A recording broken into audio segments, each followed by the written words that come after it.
খালেদা জিয়াকে বাড়ি ছাড়া করতে গিয়ে এখন দেশ ছাড়া সাবেক প্রধানমন্ত্রী শেখ হাসিনা কেবলমাত্র ব্যক্তিগত আক্রোশে সুপরিকল্পিতভাবে মইনুল রোডের বাড়ি থেকে সাবেক প্রধানমন্ত্রী খালেদা জিয়াকে বের করে দেওয়া হয়েছিল।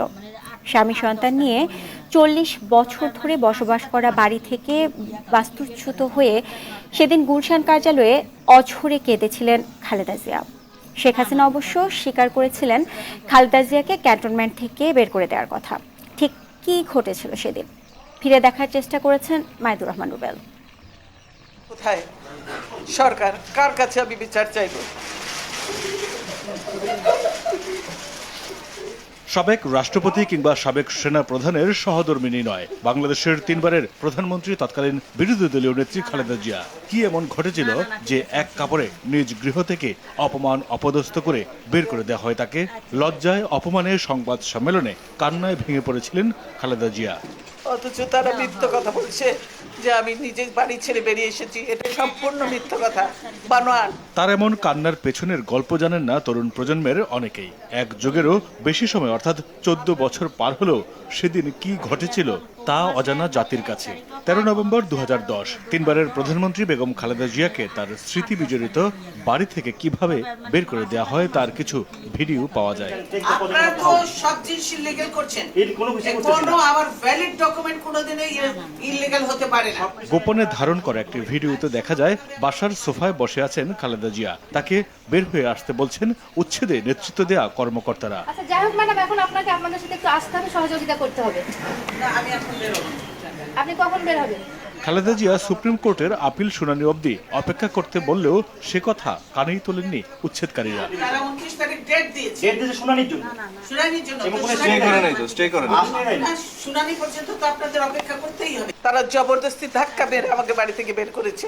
সংবাদ সম্মেলনে খালেদা জিয়া জোর করে তুলে নিয়ে আসার যে অভিযোগ করেছিলেন, গোপনে ধারণ করা ভিডিওতে মিলল তার সত্যতা। দরজা খুলতে অস্বীকৃতি জানালে বাসার দরজা ভাঙার শব্দ পাওয়া যায় সেই ভিডিওতে। পরবর্তীতে গণমাধ্যমের যখন খালেদা জিয়ার বাসায় যাওয়ার অনুমতি মেলে তখন দেখা যায় শোবার ঘরের দরজার তালা লাগানোর জায়গাটি ভাঙা, বাড়ির মূল ফটকের সিটকিনিও ভাঙা। তবে সে বিষয়ে কোনো বক্তব্য পাওয়া যায়নি তৎকালীন দায়িত্বপ্রাপ্তদের। যদিও সংবাদ সম্মেলন করে তৎকালীন আইএসপিআর কর্মকর্তা খালেদা জিয়াকে বের করে দেওয়ার কথা অস্বীকার করে উল্টো তার উপরই দোষ চাপিয়েছিলেন। টেনে হিচড়ে বাড়ি থেকে বের করে দেয়া, দরজার তালা ভাঙা, এক কাপড়ে চলতে যেতে বাধ্য করা, নিকটাত্মীয়ের সাথে অসদাচরণ নিতান্তই অসত্য, বানোয়াট ও উদ্দেশ্য প্রণোদিত। তৎকালীন প্রধানমন্ত্রী শেখ হাসিনা যে পরিকল্পিতভাবে খালেদা জিয়াকে উচ্ছেদ করেছিল, পতনের আগের বছর লন্ডনে এক অনুষ্ঠানে তা স্বীকার করেন দাম্ভিকতার সাথেই। সেদিন প্রতিজ্ঞা করেছিলাম যে ওই ক্যান্টনমেন্টে বসবাস করতে হবে না, যেদিন সময় পাবো বের করে দেবো। সেদিন খালেদা জিয়ার কান্নায় চোখের জল এসেছিল উপস্থিত নেতাকর্মী সহ দেশের অগণিত মানুষের। এর ১৪ বছর পর শেখ হাসিনার পরিণতি সবারই জানা। ১৪ বছর আগে ক্যান্টনমেন্টের শহীদ মইনুল রোডের বাসা থেকে সাবেক প্রধানমন্ত্রী খালেদা জিয়াকে বের করে দিয়েছিলেন তৎকালীন প্রধানমন্ত্রী শেখ হাসিনা।